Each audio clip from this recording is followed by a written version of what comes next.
நேர்காணல்களில் கூறப்படும் அனைத்து கருத்துக்களுமே ஜோதிடர்களின் கருத்துக்களே. இப்போ மகர ராசிக்கு பார்த்தீங்கன்னா செப்டம்பர் 2025 எத்தகைய ஒரு மாதமாக இருக்க போகிறதுன்னு பார்க்கும் பொழுது ராசி அதிபதியாகிய சனி 3ஆம் இடத்துல இருக்கிறார். மகர ராசிக்காரர்களுக்கு 7 நாள் சனி முடிஞ்சு ஒரு 4-5 மாதம் ஆயிடுச்சுன்னு உங்களுக்கு தெரியும். அதே சமயத்தில் குரு பார்த்தீங்கன்னா 6ஆம் இடத்துலேருந்து தன் வீடாகிய 12ஆம் வீட்டை பார்க்கிறார். 12ஆம் வீடு கூட கனெக்ட் ஆகிறார். ஸோ 6-12 வந்து பயங்கர ஸ்ட்ராங் ஆகுது. அதே சமயத்தில் ராகு பார்த்தீங்கன்னா 2ஆம் இடத்திலும் கேது 8ஆம் இடத்திலும் இருக்கிறார். ஸோ ராகு குருவின் பார்வை பெறுகிறார்.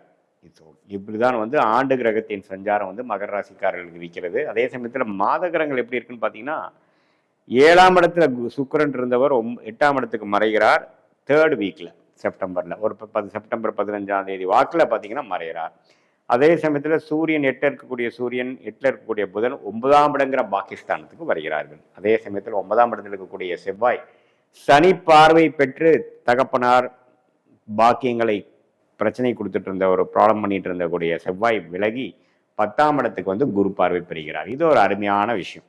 ஸோ மகர ராசிக்காரர்களுக்கு 2025 செப்டம்பர் எப்படி வரும்னு பார்த்தீங்கன்னா, முதல் மாதத்தின் 2 வாரம் பார்த்தீங்கன்னா அந்த செவ்வாய் வந்து சனி பார்வை பெற்றனாலையும் தொழில் விஷயத்துல வந்து அவ்வளவு சுணக்கங்கள் நல்ல ஒரு அமைப்புகள் இல்லாமல், லாபங்கள்ல நல்ல அமைப்புகள் இல்லாமல், தாயார் இடம் வீடு வண்டி வாகனத்துல பிரச்சனைகள் கொடுத்து கொண்டிருந்தது. தகப்பனார் விஷயங்கள் சரியா இல்லை, பாக்கியங்கள் சரியா இல்லை, அது மாதிரி போய் கொண்டிருந்தது. சூரிய புதன்ல 8ல மறையும் பொழுது கைக்கு வந்தது வாய்க்கு வரவில்லைங்கிற மாதிரி சில விஷயங்கள், கடன்கள்னால சில பிரச்சனைகள், கடனை எப்படா அடைக்க போறோம், போன வருஷம் ஆன கடன் இந்த வரைக்கும் ஒன்றும் பண்ண முடியலையே, திடீர்னு கடன் ஆகுறது, வெளிநாடு போகிறது, உடல் உபாதைகள் ஆகிறது, வம்பு வழக்குகளுக்குள்ள போகிறது, அது மாதிரி சில ஒரு மாதிரியான ஒரு அமைப்புகள் இருக்கக்கூடிய மகர ராசிக்காரர்களுக்கு சற்று நல்ல பலன்களாக ஒரு தொழிலில் மேன்மை, வேலையில் ஒரு உயர்வு, அது மாதிரி ஒரு நல்ல விஷயங்கள் கொடுக்கக்கூடிய ஒரு செகண்ட் ஆஃப் செப்டம்பர் 2025 வந்து மகர ராசிக்காரர்களுக்கு உண்டு. ஏன்னா செவ்வாய் குரு பார்வையில் பெறுகிறார். ஸோ அப்படிங்கிறப்ப ரியல் எஸ்டேட் துறை, insurance sector, medical, pharmacy, paramedical, catering துறை, ஸ்போர்ட்ஸ் லைனில் இருக்கக்கூடியவங்கெல்லாம் பார்த்தீங்கன்னா நல்ல பெனிஃபிட் அடையக்கூடிய ஒரு அற்புதமான மாதமாக செப்டம்பர் 2025 வந்து உங்களுக்கு இருக்கு. அதே சமயத்தில் புதன் ஆட்சி பலம் பெறும் பொழுது, மூல திருகோண பலம் பெறும் பொழுது மாணவர்கள் வந்து இதுவரைக்கும் இருந்தக்கூடிய விஷயத்திலிருந்து இப்போ தெளிவாக படிக்கக்கூடிய அமைப்புகள் உண்டு.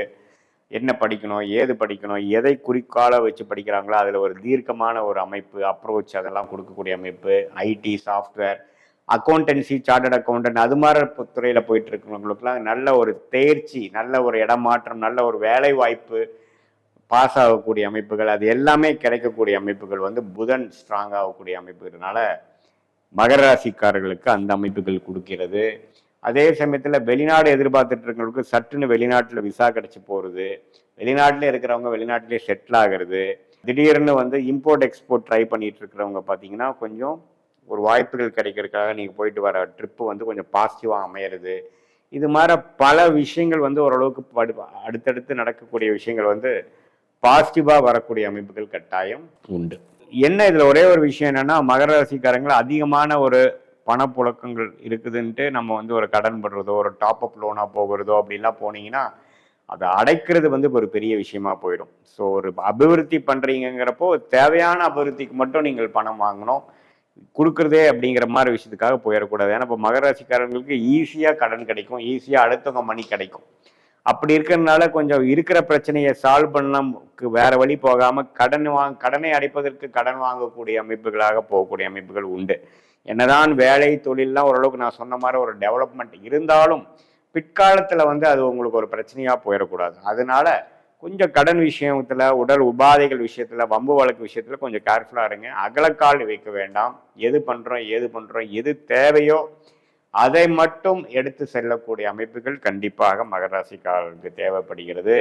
அதே சமயத்தில் 7 நாட் சனி எல்லாம் முடிந்து இப்போ ஓரளவுக்கு அடுத்த லெவல் ஆஃப் இதுக்கு போய் கொண்டிருக்கக்கூடிய மகர ராசிக்காரங்களுக்கு அடுத்த ஒரு அடி எடுத்து வைத்தாலும் அது ஒரு மொல்லமான ஒரு சிறு அடியா இருந்தாலும் அது வந்து பெட்டரான ஒரு விஷயத்தை நோக்கி போகணும், ஒரு லாபத்தை நோக்கி போகணுமே ஒழிய குண்டலையே நம்ம வந்து ஃபுல்லா ரொட்டேஷன்லயே பண்ணக்கூடிய அமைப்புகள் ஒரு அது மாதிரிலாம் இல்லாமல் டைரக்ஷன் நம்ம எதுல போறோம், அதில் க்ரோத் இருக்குமான்னு பார்த்து போகணும் அப்படின்னு நான் கேட்டுக்கிறேன். அதே சமயத்தில் கொஞ்சம் ரிசர்ச் ஃபீல்டில் இருக்கிறவங்க, பிஹெச்டி அது மாதிரி துறையில் பண்ணுறவங்க, ஹையர் ஸ்டடீஸ் பண்ணக்கூடியவங்களுக்குலாம் நல்ல ஒரு வெளிநாட்டில் போய் ஒரு இது பண்ணக்கூடிய அமைப்பு, ஒரு பேப்பர் ப்ரெசன்டேஷன் பண்ணக்கூடிய அமைப்புகள், அது மாதிரி விஷயங்கள்லாம் இருக்குது. வியாபாரிகளுக்கும் பார்த்தீங்கன்னா நல்ல ஒரு டெவலப்மெண்ட்டு, நல்ல ஒரு growth. ஒரு ப்ராடக்ட் 2 ப்ராடக்ட் பண்ணவங்களுக்கு ஒரு 3-4 ப்ராடக்ட் சேர்ந்து பண்ணுறது, நிறைய அபிவிருத்தி, அது மாதிரி விஷயங்கள் இருக்குது. இதில் ஒரே ஒரு விஷயம் வந்து ஃபினான்ஷியல் விஷயங்கள் வந்து ஈஸியாக கிடைக்கும். அது வந்து தேவையானதுக்கு மட்டும் கரெக்டாக யூஸ் பண்ணி நம்ம போகக்கூடிய அமைப்புகள் கட்டாயம் மகர ராசிக்காரர்களுக்கு அது நல்ல ஒரு மேன்மையை தரும் என்பதை நான் கேட்டுக்கொள்கிறேன். அதே சமயத்தில் பாக்கியம் அப்பா விஷயங்கள், இப்போ அப்பாவுக்கும் பையனுக்கும் சில பிரச்சனைகள் போயிட்டு இருக்கிறதெல்லாம் கொஞ்சம் சால்வ் ஆகி சில சரி விஷயங்கள் வரும். பூர்வீகத்தில் சில பிரச்சனைகள் இருக்கிறது, பூர்வீகமுக்கு கொஞ்சம் பெனிஃபிட் வரக்கூடிய அமைப்புகள், இது எல்லாமே ஓரளவுக்கு பாசிட்டிவாக வரக்கூடிய அமைப்புகள் இருக்கு. பட் இதில் என்னன்னா சனியும் சூரியனும் கொஞ்சம் பார்த்துக்கிறதுனால கொஞ்சம் மிக்சடாக இருக்கும். அதனால தான் நம்ம சொன்னோம், எது தேவையோ அதுக்கு மட்டும் நீங்கள் பிளான் பண்ணி பண்ணோம். எடுத்தமா கமுத்தமான்னு நம்ம வந்து தொழிலதிபர்களாக இருந்தாலும் சரி, வேலை மாறுறவங்களா இருந்தாலும் சரி, இந்த வேலை மாறக்கூடிய ஜாப் எப்படி இருக்குன்னு ஃபுல்லாக ஸ்டடி பண்ணிட்டு தான் மாறணும். நம்ம அவசரப்பட்டு மாறக்கூடிய அமைப்புகள் இல்லை. இருக்கிற இடத்துலையே உயர்வு இருந்தாலும் பரவாயில்லை. ஸோ அது மாதிரி ஒரு விஷயங்கள் தான் நீங்கள் பார்க்கணுமே ஒழிய, இது வந்து குருவின் சஞ்சாரம் 6-12 இருக்கிறனாலையும், சனி வந்து பாகிஸ்தானத்தை பார்க்கறதுனாலையும், பாகிஸ்தானத்திலே சூரியன் புதன் வருவதனாலையும் சில விஷயங்கள் எல்லாமே தீர ஆலோசனை பண்ணி அதுக்கப்புறம் தான் அடுத்தபடி நடவடிக்கை நீங்கள் எடுக்கணுமே ஒழிய எடுத்தமா கவுந்தமான்னு போகக்கூடிய அமைப்புகள் இல்லை. அதே சமயத்தில் திருமண விஷயங்களும் பார்த்தீங்கன்னா கொஞ்சம் தடைகள் இருக்கும். திருமணம் வந்து நடக்கிற மாதிரி இருக்கும், கொஞ்சம் லேட் ஆகிட்டே இருக்கும். அந்த மாதிரி அமைப்புகள், ஏன்னா குரு பலன் வந்து இப்போ கொஞ்சம் மிஸ் ஆகுது. கொஞ்சம் போக அடுத்த வருஷத்துல தான் கொஞ்சம் நல்ல அமைப்புகள் வருது. ஸோ இப்போ பண்ணக்கூடிய அந்த திருமண தம்பதிகள் சில கருத்து வேறுபாடுகள்னால கொஞ்சம் இருக்கிறவங்களுக்குலாம் கொஞ்சம் கால அவகாசம் கொடுத்தாதான் அது சரியாகுமே ஒழிய, இந்த டைம்ல நம்ம என்ன பண்ணாலும் சில பிரச்சனைகளும் புரிதல் இல்லாத ஒரு சூழ்நிலையை தான் கொடுக்கும் அப்படிங்கிறது நம்ம தெரிஞ்சுக்கிறோம். அதே சமயத்தில் மாதத்தின் இறுதி பகுதி, அதாவது 3rd and 4th வீக் பார்த்தீங்கன்னா சில பாசிட்டிவான சேஞ்சஸ், சில பிரச்சனைகளில் 1-2-3 பிரச்சனைகள் விலகிற மாதிரியும், சில பிரச்சனைகள் சால்வ் ஆகிற மாதிரியும் சில நல்ல அமைப்புகள் கண்டிப்பாக வரதான் செய்கிறது. மெயினாக இந்த டெக்னிக்கல் துறையில் இருக்கிறவங்களுக்கு மேன்மை, இந்த மாதிரி மெடிக்கல் இன்சூரன்ஸ் அது மாதிரி துறையில் இருக்கிறவங்களுக்கும் நல்ல மேன்மையை கொடுக்கக்கூடிய இந்த அமைப்பு இருக்குங்க. அப்புறம் பார்த்தீங்கன்னா 3ஆம் இடத்துல சனி இருக்கிறதுனால உறவுகளில் பார்த்தீங்கன்னா இளைய சகோதரர்கள், இளையவர்கள்கிட்டலாம் கொஞ்சம் கேர்ஃபுல்லாக இருக்கணும்.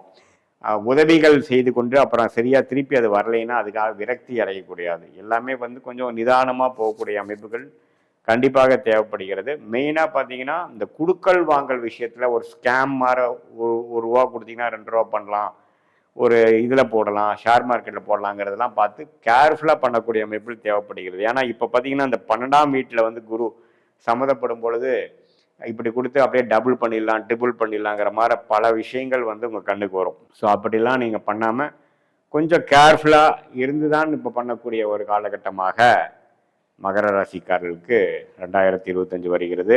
அதாவது செப்டம்பர் மாதம் வருகிறது. சீனியர் சிட்டிசனுக்கும் பார்த்தீங்கன்னா உடம்பு உபாதைகள், டயபெட்டிஸு, பிபி, சுகர் இருக்கிறவங்களுக்கெல்லாம் கொஞ்சம் கேர்ஃபுல்லாக இருக்க வேண்டிய ஒரு மாதமாக செப்டம்பர் 2025 மகர ராசிக்காரர்களுக்கு உண்டு.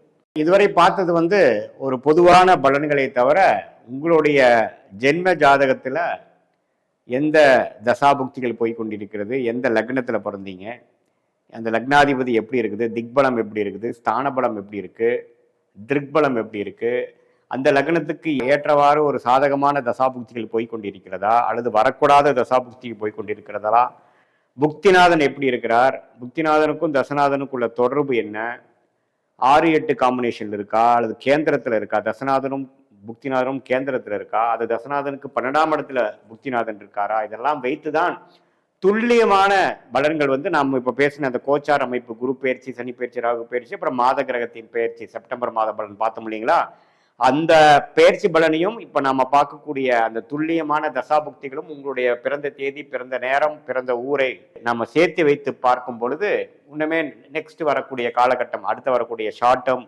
3 மாதம் 6 மாதம் எப்படி இருக்க போகிறது, அடுத்து வரக்கூடிய 2 வருடம் 4 வருடம் 6 வருடம் எப்படி இருக்க போகிறது, அடுத்து வரக்கூடிய தசாபுக்திகள் எப்படி இருக்கு, இப்போ கேட்கக்கூடிய கேள்விக்கு என்ன பதில் கொடுக்குது, சாதகமான ரிசல்ட்ஸ் எதிர்பார்க்கலாமா அல்லது கொஞ்சம் டிலே இன் அவுட்கம் எதிர்பார்க்கலாமா அல்லது உடனே நல்ல விஷயங்கள் நடக்கக்கூடியதாக இருக்குதுங்கிறது எதிர்பார்க்கலாமாங்கிறது உங்களுடைய ஜென்ம ஜாதகத்தை துல்லியமாக ஆராய்ந்து இப்போ நம்ம பேசின பெயர்ச்சி பலனையும் கோச்சார பலனையும் சேர்த்து வைத்து பார்க்கும் பொழுது துல்லியமான பலன்களை எடுத்து அது மூலமாக நீங்கள் வாழ்க்கை முடிவுகளை எடுத்து இந்த சயின்டிபிக் வேதிக் அஸ்ட்ராலஜி முறை மூலமாக நல்ல ஒரு பலனை நீங்கள் அனுபவித்து வெற்றி பெற முடியும் என்று இந்த வீடியோவில் கேட்டுக்கொள்கிறேன். மீண்டும் மற்றொரு காணொலியில் சந்திப்போம். நன்றி, வணக்கம்.